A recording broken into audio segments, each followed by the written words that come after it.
My fellow Americans, this is Liberation Day, waiting for a long time. April 2nd, 2025 will forever be remembered as the day American industry was reborn, the day America's destiny was reclaimed, and the day that we began to make America wealthy again. We're going to make it wealthy, good and wealthy. For decades, our country has been looted, pillaged, raped, and plundered by nations near and far, both friend and foe alike.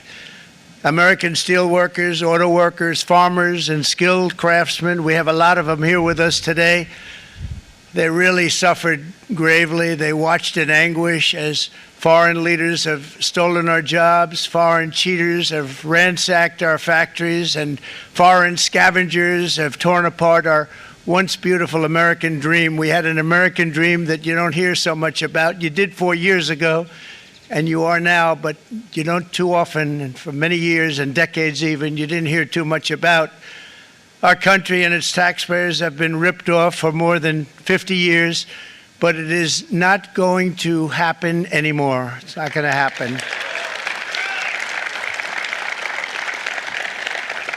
In a few moments, I will sign a historic executive order instituting reciprocal tariffs on countries throughout the world. Reciprocal, that means they do it to us and we do it to them. Very simple. Can't get any simpler than that. This is one of the most important days, in my opinion, in American history. It's our declaration of economic independence. For years, hardworking American citizens were forced to sit on the sidelines as other nations got rich and powerful, much of it at our expense. But now it's our turn to prosper, and in so doing, use trillions and trillions of dollars to reduce our taxes and pay down our national debt, and it'll all happen very quickly. With today's action, we are finally going to be able to make America great again, greater than ever before.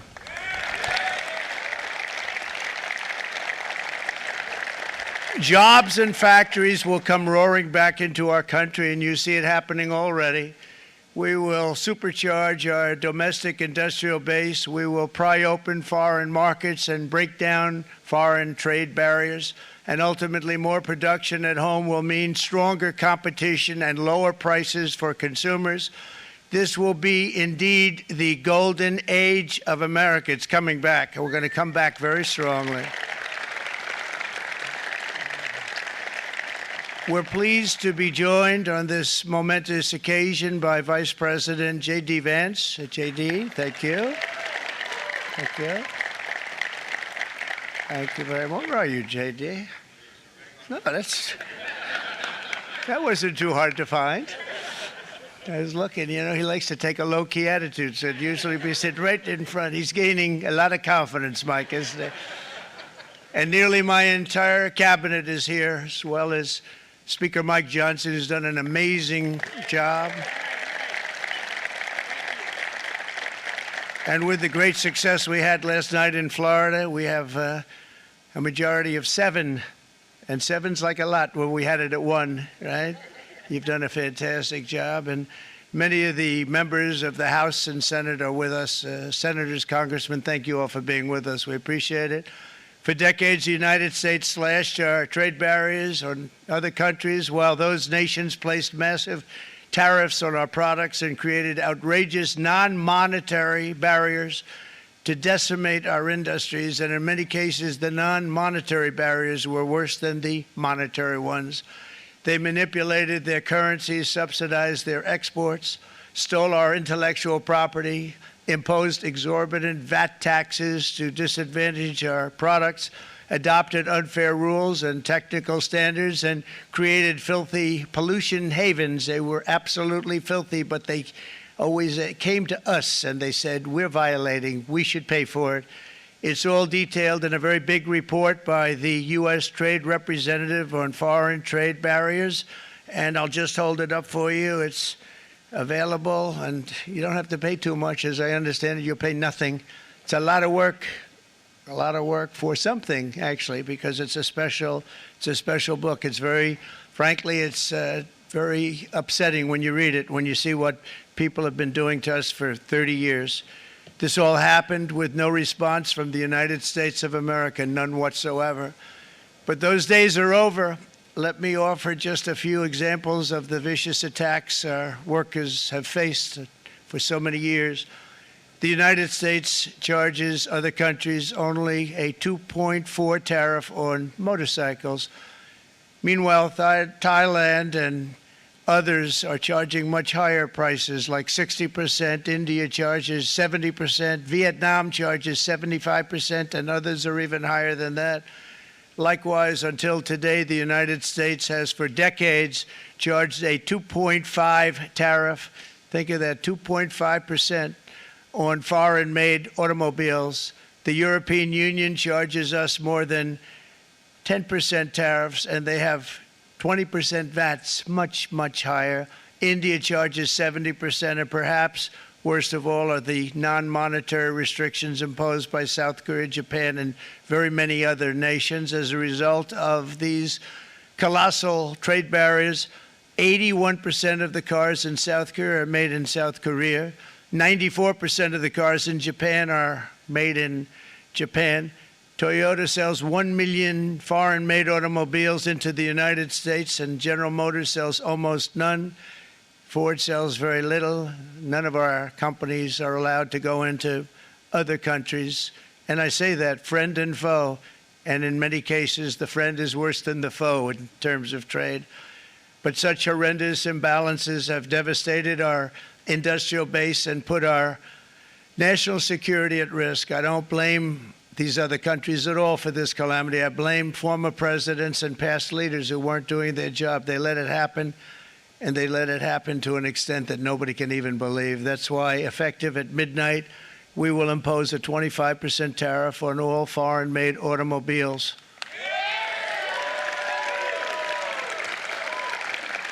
Thank you. Brian, I'd like to have you come up here for a second, okay? I just see him sitting. He's been a fan of ours. And he understands this business a lot better than the economists, a lot better than anybody. Brian, say a few words, please, would you? Thank you, Mr. Thank you. President. It's a great honor to have you. Thanks. Thank you, Mr. President. I grew up just north of Detroit, Michigan, in Macomb County, known as the home of the Reagan Democrats. My first vote for president was for Ronald Reagan. I thought that was going to be the best president I ever saw in my lifetime until Donald J. Trump came along. I have watched my entire life, I have watched plant after plant after plant in Detroit and in the metro Detroit area close. There are now plants sitting idle. There are now plants that are underutilized. And Donald Trump's policies are going to bring product back into those underutilized plants. There's going to be new investment. There's going to be new plants built. And the UAW members, and I brought 20 of them with me, they're sitting right over here. We support Donald Trump's policies on tariffs 100%. So, Mr. President, we can't thank you enough. And in 6 months or a year, we're going to begin to see the benefits. I can't wait to see what's happening 3 or 4 years down the road. Thank you, Mr. President. Thank you so much. Thank you. What a great guy. He got it right from the beginning. He got it before almost anybody else. This group over there, they got it too. And you know, we won the state of Michigan. We won almost all of them, but we won Michigan by a lot, and I want to just thank you all. The auto workers were fantastic. The Teamsters were fantastic. Everyone was pretty good, I will tell you. Thank you very much. I appreciate it. You're going to be very happy very soon, and you probably see what's happening with all of the, not only car companies, but car companies in particular. See it with all of the ones they're moving, they're announcing day in, day out. You're seeing it. Nobody's ever seen anything like that. With today's actions, we're also standing up for our great farmers and ranchers who are brutalized by nations all over the world. Brutalized. Canada, by the way, imposes a 250 to 300% tariff on many of our dairy products. They do the first can of milk. They do the first little carton of milk at a very low price, but after that it gets bad, and then it gets up to 275, 300%. So when they're figuring what's Canada charging, they say, oh, about 2%, 3%. But take a look at what happens down the road. When you look a little bit, it's not a pretty picture, and we don't like it, and it's not fair. It's not fair to our farmers. It's not fair to our country. And with countries like Canada, you know, we subsidize a lot of countries and keep them going and keep them in business. In the case of Mexico, it's $300 billion a year. In the case of Canada, it's close to $200 billion a year. And I say, why are we doing this? Why are we doing this? I mean, at what point do we say, you got to work for yourselves, and you got to, this is why we have the big deficits. This is why we have that amount of debt that's been placed on our heads over the last number of years, and we're really not taking it anymore. Through non-tariff barriers, the European Union bans imports of most American poultry. You understand? They say, we want to send you our cars, we want to send you everything, but we're not going to take anything that you have. Australia bans, and they're wonderful people and wonderful everything, but they ban American beef, yet we imported $3 billion of Australian beef from them just last year alone. They won't take any of our beef. They don't want it because they don't want it to affect their farmers. And you know what? I don't blame them, but we're doing the same thing right now, starting about midnight tonight, I would say. And China charges American rice farmers an overquota, it's called, a tariff rate of 65%. South Korea charges 50%. Actually, they charge different, from 50% to 513%. And Japan, our friend, charges us 700%. But that's because they don't want us selling rice and other things. Who can blame them, Madam Secretary? Agriculture, great job you did on eggs, by the way. The egg prices came down 50%. You got them down 50%. Once we got involved, they were going through the sky. The egg prices, they were going through the sky, and you did a fantastic job. Now we have lots of eggs, and they're much cheaper, down about 59% now, and they're going down further. We charge 2.8% for so many things that other countries are charging 200%, 300%, and 400% for. If imposing tariffs and protective barriers made nations poor, then every country on earth would be racing to eliminate these policies, and China would be the first on line. They run a very strong country, but they're not first in line, and the American people are paying a very big price. From 1789 to 1913, we were a tariff-backed nation, and the United States was proportionately the wealthiest it has ever been. So wealthy, in fact, that in the 1880s, they established a commission to decide what they were going to do with the vast sums of money they were collecting. We were collecting so much money so fast, we didn't know what to do with it. Isn't that a nice problem to have? What do you think, Marco? Good problem? Marco would love that problem. But we don't have that problem anymore, but we're not going to have it very much longer, I will tell you. But they collected so much money, they actually formed a commission to determine what they were going to do with the money, who they were going to give it to, and how much. Then in 1913, for reasons unknown to mankind, they established the income tax so that citizens, rather than foreign countries, would start paying the money necessary to run our government. Then in 1929, it all came to a very abrupt end with the Great Depression, and it would have never happened if they had stayed with the tariff policy. It would have been a much different story. They tried to bring back tariffs to save our country, but it was gone. It was gone. It was too late. Nothing could have been done. It took years and years to get out of that depression, far longer than even FDR had that office right over there for a long period of time. The ramp system, that's rather intricate, was built because of him, and every time you walk up, you think of him, and he did a great job in many ways, but it lasted long beyond his terms, as you know. But it's not too late any longer, and we're going to start being smart, and we're going to start being very wealthy again. We're going to be wealthy as a country because they've taken so much of our wealth away from us. We're not going to let that happen.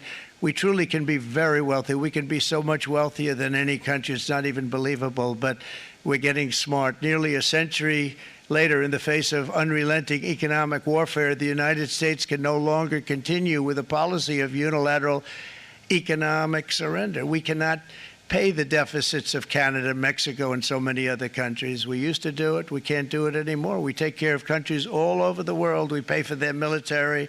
We pay for everything they have to pay. And then when you want to cut back a little bit, they get upset that you're not taking care of them any longer. But we have to take care of our people, and we're going to take care of our people first. And I'm sorry to say that.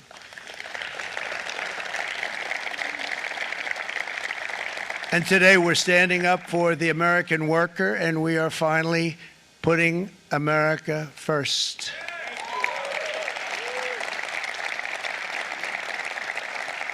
In Sleepy Joe Biden's last year in office, the United States hemorrhaged 100,000 manufacturing jobs, and the number was going through the roof at levels never seen before. And our trade deficit reached a record $1.2 trillion, which is unheard of. Since the beginning of NAFTA, the worst trade deal ever made, it was a horror show. I was able to terminate it. They all said you'd never be able to get it out.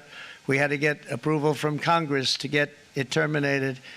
We had to live with that deal. It was the worst deal, worst trade deal ever made by far. But since the very beginning of NAFTA, our country lost 90,000 factories. Think of what that is, 90,000. Think about putting a map up and putting tax on it. You wouldn't have enough room. 90,000. I said, is that possible? We had it checked 4 different times, and it was actually somewhat higher than that. And 5 million manufacturing jobs were lost while racking up trade deficits of $19 trillion. That was the worst trade deal ever made.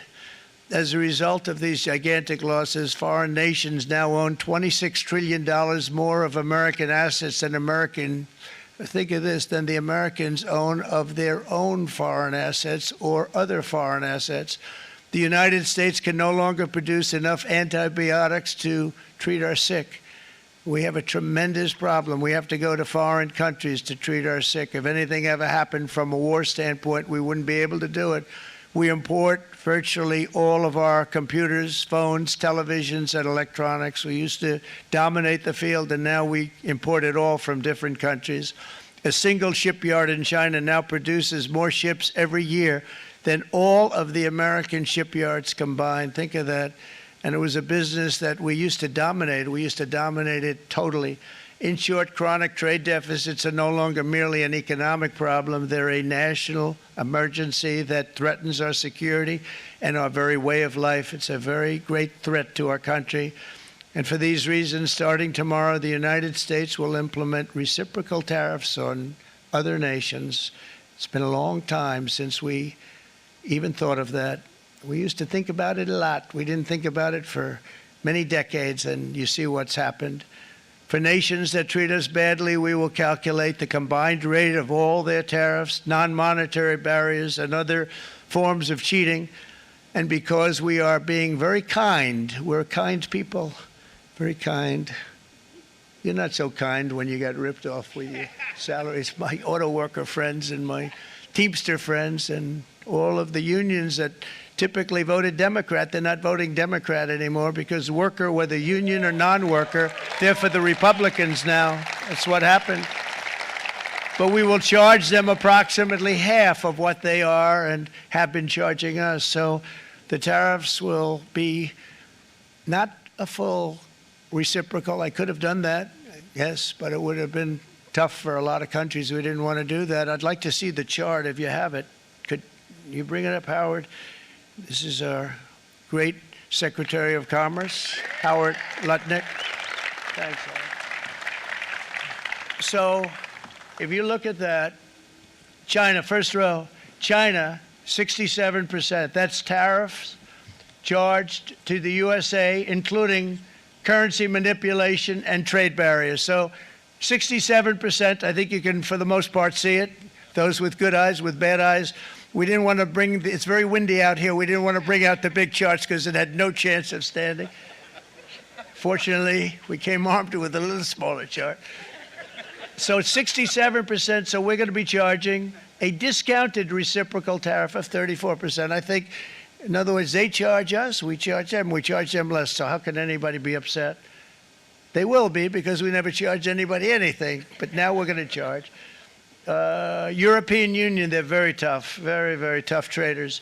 You know, you think of European Union, very friendly. They rip us off. It's so sad to see. It's so pathetic. 39%, we're going to charge them 20%, so we're charging them essentially half. Vietnam, great negotiators, great people. They like me, I like them. The problem is they charge us 90%. We're going to charge them 46% tariff. Taiwan, where they took all of our computer chips and semiconductors. We used to be the king, right? We were everything. We had all of it. Now we have almost none of it, except the biggest company is coming in. We're going to end up with almost 40%. Lee Zeldin's working to get their approvals. And it's an amazing company. Mr. Wei, of one of the great companies of the world, actually. They're coming in from Taiwan, and they're going to build one of the biggest plants in the world, maybe the biggest for that. But 64%, we're going to charge them 32%. Japan, very, very tough, great people. And again, I don't blame the people for doing it. I think they're very smart in doing it. I blame the people that sat right in that Oval Office, right over there, right behind the Resolute desk or whichever desk they chose. Japan, 46%. They would charge us 46%, and much higher for certain items like cars, you know, little items like cars. 46%, we're charging them 24%. India, very, very tough, very, very tough. The Prime Minister just left, and he's a great friend of mine, but I said, you're a friend of mine, but you're not treating us right. They charge us 52%. You have to understand, we charge them almost nothing for years and years and decades, and it was only 7 years ago when I came in, we started with China charge. We took in hundreds of billions of dollars from China in tariffs. And they understood, honestly. President Xi understood. He said, look, I understand. And the other countries, and they all understand.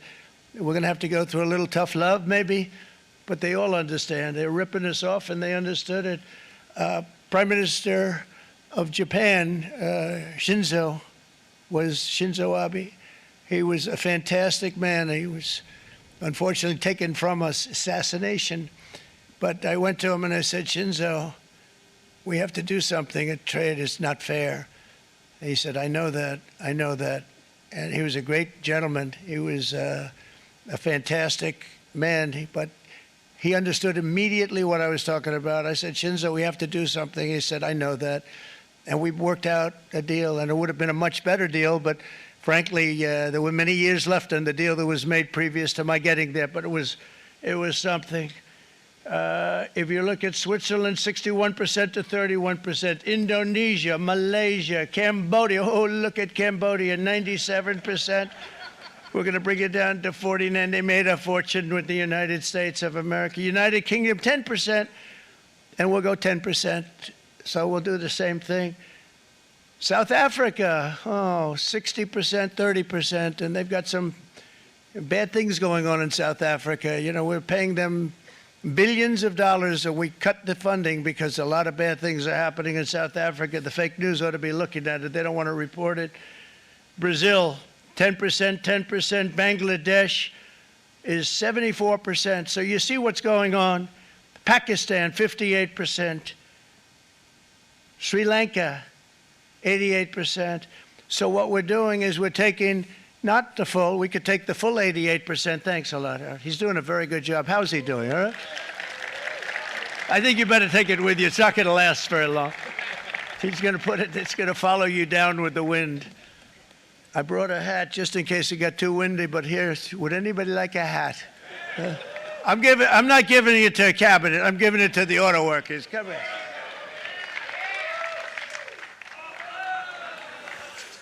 Thank you, fellas. Get it. That's it. That's it. They deserve it more than our cabinet. Our cabinet has plenty of hats. But you see the numbers. The numbers are so disproportionate. They're so unfair.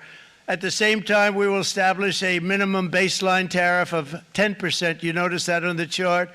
And that'll be on other countries to help rebuild our economy and to prevent cheating. So we're going to have a minimum of cheating, and we're going to be very severe on the people that at the gate that watch the tariffs and watch the product coming in, because there's been a lot of bad things happening at the gate because the money is so enormous that you're talking about. There's never been probably anything like it in terms of the enormity. And there are a lot of bad things happen at the people that do the check-in, and they're looking at 10-year jail sentences if they do play. We're going to treat them so good, but if they cheat, the repercussions are going to be extremely strong. Foreign nations will finally be asked to pay for the privilege of access to our market, the biggest market in the world. We're right now the biggest market in the world. We had a great country 4 years ago in terms of the economics. We were doubling up on China. We were doing so well. Nobody was going to catch us, but so much of it slipped away over the last 4 years under Biden. I campaigned on this policy throughout last year, and today that promise was made, and it was also a promise, as you know, that was kept. Promises made, promises kept. To any company that objects to our common sense reciprocal tariffs, again, reciprocal, back and forth, back and forth. And I call this kind reciprocal. This is not full reciprocal. This is kind reciprocal. But what we do is we cut it in half. We charge them. My answer is very simple. If they complain, if you want your tariff rate to be zero, then you build your product right here in America, because there is no tariff if you build your plant, your product in America. And we've seen companies coming in like we've never seen before. Likewise to all of the foreign presidents, prime ministers, kings, queens, ambassadors, and everyone else who will soon be calling to ask for exemptions from these tariffs, I say, terminate your own tariffs, drop your barriers, don't manipulate your currencies. They manipulate their currencies like nobody can even believe, which is a bad, bad thing and very devastating to us. And start buying tens of billions of dollars of American goods. Tariffs give our country protection against those that would do us economic harm. And many people were looking to do us economic harm. Maybe not so obviously, but they were doing tremendous economic harm. But even more importantly, they will give us growth. These tariffs are going to give us growth like you haven't seen before, and it'll be something very special to watch. I am so looking forward, and Brian, it's going to happen even faster than you said. You know, you might say, but it's already started. It's already started. Work's already begun on plants all around the country, and you see that as before. These are big, rich companies. We have $61 billion started on a big plant going up. It's going to be announced over the next 2 days, and they already started work. Many of these the biggest companies in the world, they've committed to build, build, build. We're going to build, build, build, sir. And they came here to see me, and wanted to know if they could have a press conference. I do as many as I can. I'm pretty busy trying to stop Russia and Ukraine and the Middle East. We got to stop that. We got to stop the Houthis, which we're making tremendous. They like shooting ships down and out of the water, sinking ships. They get a kick out of it, but they're not getting such a kick out of it now, are they, Mr. Secretary? They're not getting such a kick out of that now. But here are just a short list of some of the companies that have already announced and committed to investment. And this is a company that built its factories and its plants in China. Apple is going to spend $500 billion. They never spent money like that here. They're going to build their plants here. SoftBank, OpenAI, and Oracle, great companies, are investing $500 billion almost immediately.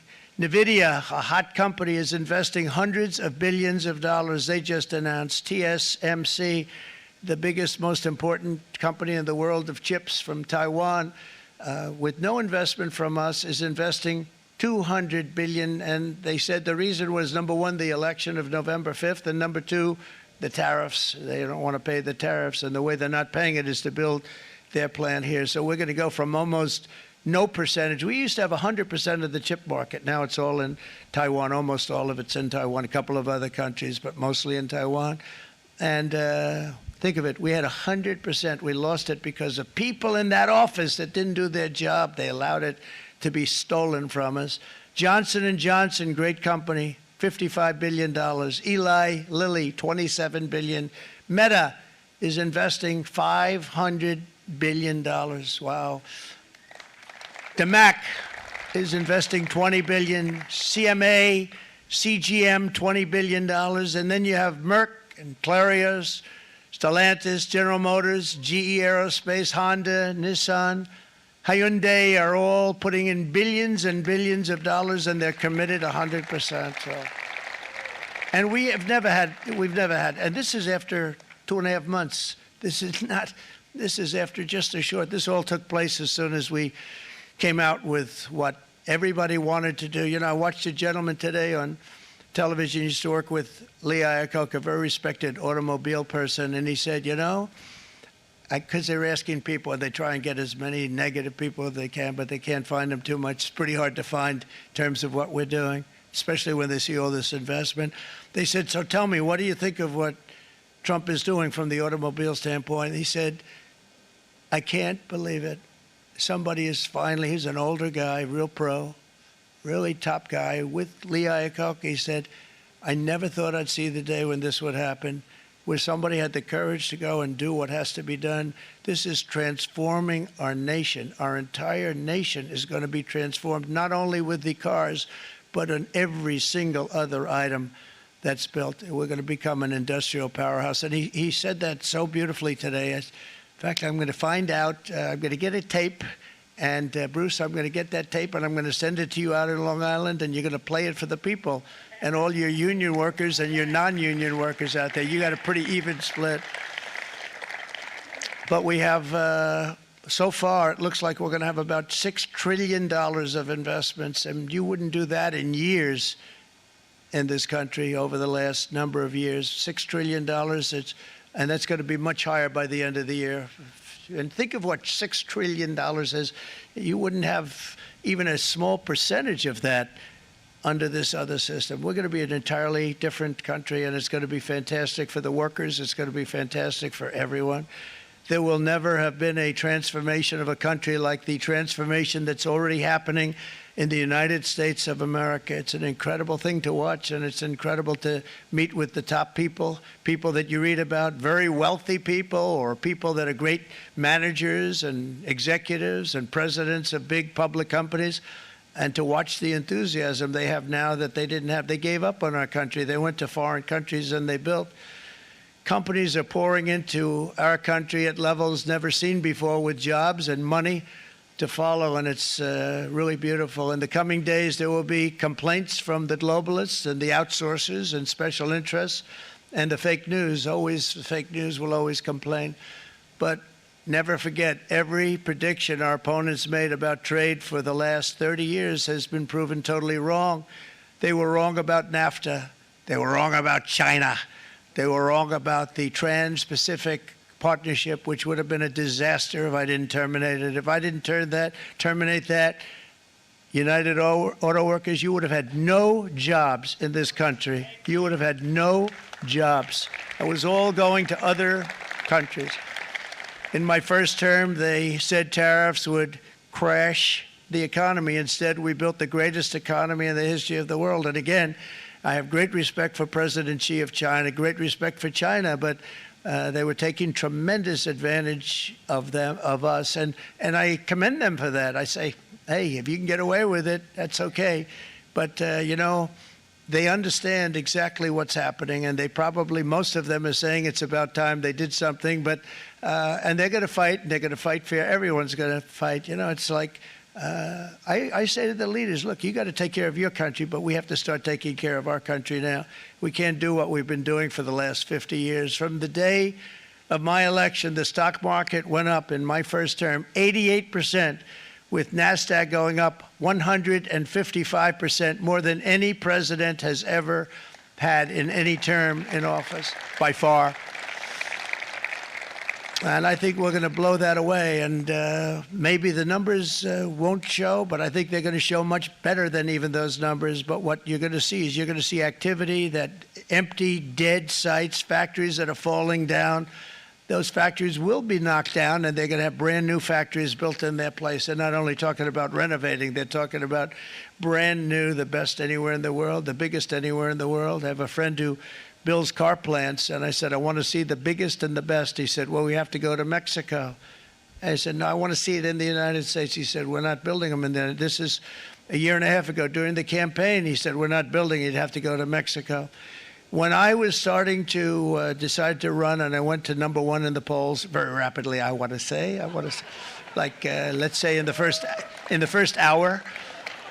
And then shortly thereafter, it looked like I was going to win, and the fake news was saying, oh, no, don't do this. What they don't know is if I didn't win, they would have really been in trouble, because nobody wants to read them anyway. But I tell you what, when it looked like I was going to win, I announced that I was going to be doing exactly what we're talking about today. Great consistency, actually, because I've been talking about it for 40 years. But because I saw what was happening 40 years ago. If you look at my old speeches when I was young, very handsome, my old speeches, and that people would say I'd be on a television show, I'd be talking about how we were being ripped off by these countries. I mean, nothing changes very much. The only thing that changed were the countries, but nothing really changes. But it's why it's such an honor. It's such an honor to be finally able to do this. If you look at China, I took in hundreds of billions of dollars in my term, hundreds of billions. They never paid 10 cents to any other president, and yet they paid hundreds of billions, so much so that Biden couldn't do anything. They wanted to try and terminate it because he had a very special relationship with China. You know what the relationship was? He had a special relationship. But the numbers were so big, that they couldn't do it. So they did ease it up. They did things that they shouldn't have done. They made it a lot more comfortable for them, but they couldn't do it because the numbers were hundreds of billions of dollars, and I did that. And we were on our way to doing something like incredible. And then we had a very bad election happen, a very bad election. A lot of bad things happened. So when I said we got to do it again, I said we have to make it too big to rig. And we made it too big to rig, and we won in records, and it was a monumental win. And it was such an honor to see so many of you, like Brian and your friends, here with us to celebrate, and to more importantly celebrate what we're doing, because that wouldn't be a full celebration if we didn't do this, because this will be an entirely different country in a short period of time. It'll be something the whole world will be talking about it. The critics made the very tired predictions earlier this year, but in February, core inflation dropped to the lowest rate in 4 years.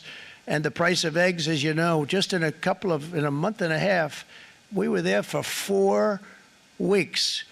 And the first week, I got blamed for eggs. I said, I just got here. They said eggs have gone up at like 250%, and you can't get eggs. And they were going crazy. And I said, I just got here. And then we got to work on eggs, and we got to work on everything. And our great Secretary of Agriculture, you did a fantastic job. Brooke Rollins, she did a fantastic job. And as I said before, the price of eggs dropped now 59%, and they're going down more, and the availability is fantastic. They were saying that for Easter, please don't use eggs. Could you use plastic eggs? I said, we don't want to do that. We want to, and you really came through. It's an amazing job. Thank you very much, Brooke. You did great. But likewise, an old-fashioned term that we use, groceries. I used it in the campaign. It's such an old-fashioned term, but a beautiful term, groceries. It sort of says a bag with different things in it. Groceries went through the roof, and I campaigned on that. I talked about the word groceries for a lot, and energy costs now are down. Groceries are down. Gasoline is way under $3, and people are beginning to be able to buy things and live again. We brought prices way down. We created 10,000 already in a few weeks, new manufacturing jobs. And it was that took place in 1 month, numbers that they haven't seen in a long time. We had virtually no inflation under my term. We had virtually no inflation for 4 years, but after transitioning over to Sleepy Joe, it went from almost non-existent to the highest in the history of our country. They're the highest inflation in the history of our country, brought up by energy and bad spending and bad policy, and a lot of bad things happened. How about allowing millions and millions and millions of people to pour into our country with open borders, where it's so sad to see even now. And I see our great secretary you have done. Stand up, please, Christy. Stand up. Christy Noem and Tom Homan. These people are doing a great job, but gotten them out in records. We have problems with judges that don't want them to go out. They want Tren de Aragua, and they want MS-13, the most vicious gangs ever. Nobody's ever seen anything like it. Absolute killer gangs. They kill people. They don't even think about it.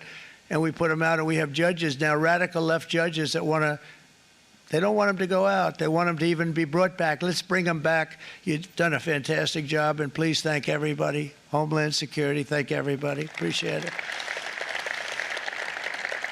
And we now have a border that's the best border that we've ever had, even better than it was my first term. My first term we did good, but this one we really specialized in. We've done really well. And we had records then. We had the best, safest border. 4 years ago, we had the best border there ever was. And now we have, you've actually matched it and done even better. And we're going to get it down the right way. And we want people, by the way, to come into our country, but we want to come in through a legal process. We want them to come in legally. We need more people. We need people to run these plants and to help the auto workers and the Teamsters and the non-union people and everybody else. But we need people and the farmers. And we're going to let people come in, but they want to come in. We want them to come in legally. They have to have the capability of loving our country, not people that hate our country. We don't want them in our country. And now we're going to pass the largest tax cuts in American history, and that's where we're relying on Mike and John Thune. And we will not cut Social Security, Medicare, or Medicaid benefits, and the Democrats will, because if they got in, the entire economy would collapse. This country was heading for a collapse under the people that you saw. They were horrible.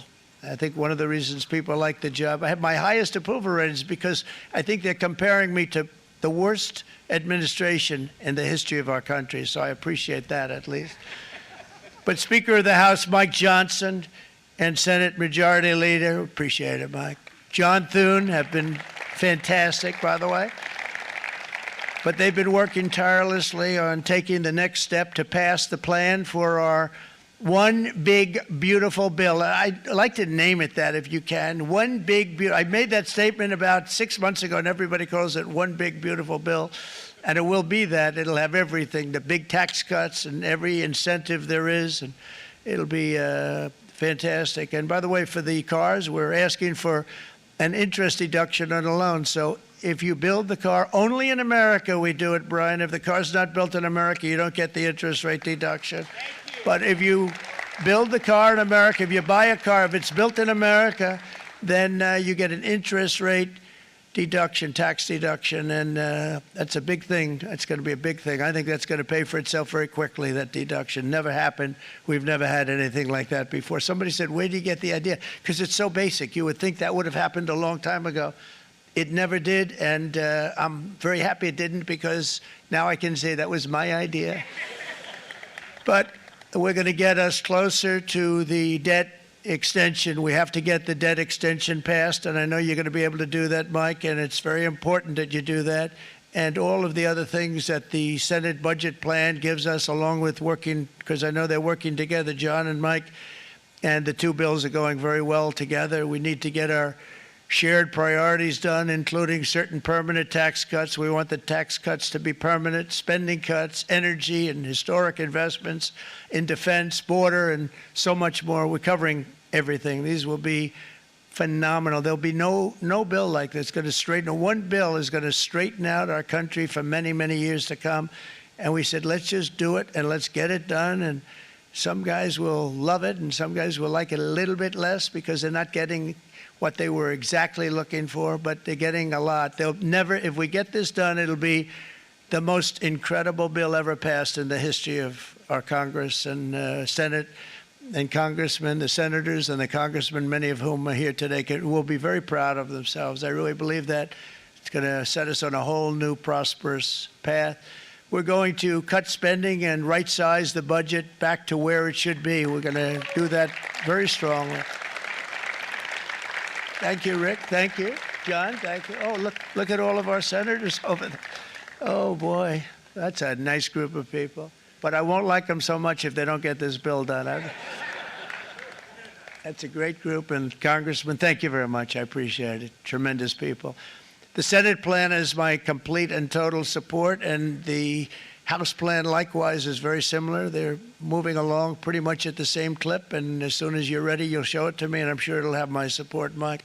Every Republican congressman and senator must unify. We have to unify. We can't be separated. We have to get it done. We have to get absolutely everything we can, and we have to take care of the American people. That's the only thing that matters. We have to take care of the American people first. We need to pass this bill immediately, get it done, including debt extension. From this day on, we're not going to let anyone tell us that American workers and families cannot have the future that they deserve. We're going to produce the cars and ships, chips, airplanes, minerals, and medicines that we need right here in America. The pharmaceutical companies are going to become roaring back. They're coming roaring back. They're all coming back to our country, because if they don't, they got a big tax to pay. And if they do, I'll be very happy, and you're going to be very happy, and you're going to be very safe. We're going to build our future with American hands, with American heart, American steel, and we're going to build it with American pride like we used to. We're approaching our 100th day as president, and have been given credit by a lot of people, actually, even some of the fake news. Can you believe it? Which in this case hopefully isn't fake, for having done more in that time than any other administration in the history of our country in the first 100 days. I think we've had an amazing, in terms of what we've done, what we've gotten accomplished. I'd like to see if we can get that war ended and another war from not starting in the Middle East. We have to get Russia. They're losing 2,000 on average, 2,500 people today, young people, soldiers, Russian. Think of that. 2,500 through some days, but on average, probably over about a 1 week period, it's 2,712, they say. They're losing those soldiers. They're dying. They're being decimated. And they're not from our country, but they're from other countries, but they're human beings. They're from Russia. They're from Ukraine in this period, most of them. And we're going to get it stopped. It's a senseless war that would have never happened if I was president, and it shouldn't be allowed to go on. And I think we're being given good cooperation by Russia and by Ukraine, but we have to get it stopped. It's humanity. It's humanity. It's a terrible thing. This will be a very big moment. I think you're going to remember today. It's going to be a free nation that we're dealing with. We're going to have a very free and beautiful nation. It's going to be Liberation Day in America, and it's going to be a day that hopefully you're going to look back in years to come and you're going to say, you know, he was right. This has turned out to be one of the most important days in the history of our country. God bless you, and God bless America. Thank you, everybody. Thank you very much. Thank you. Thank you very much.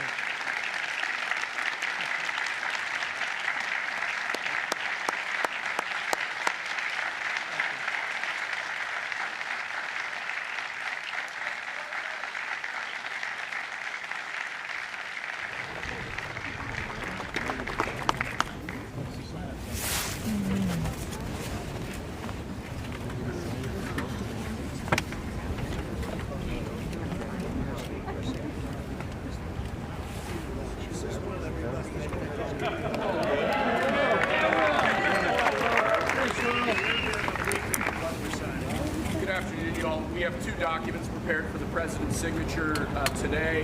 One closes what's referred to as the de minimis loophole with respect to imports from the Not even Hail Mary. The other is the big one, is the reciprocal tariff executive order that the president just spoke about at length. This is obviously a huge deal, and it's been an honor to be part of your team getting started.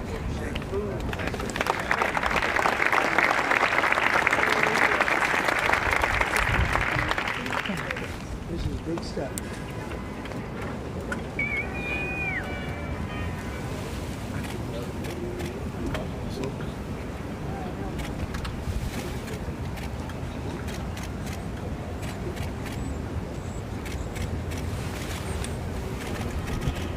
That's a 10. That's a good one.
What will you do if the EU or other countries retaliate?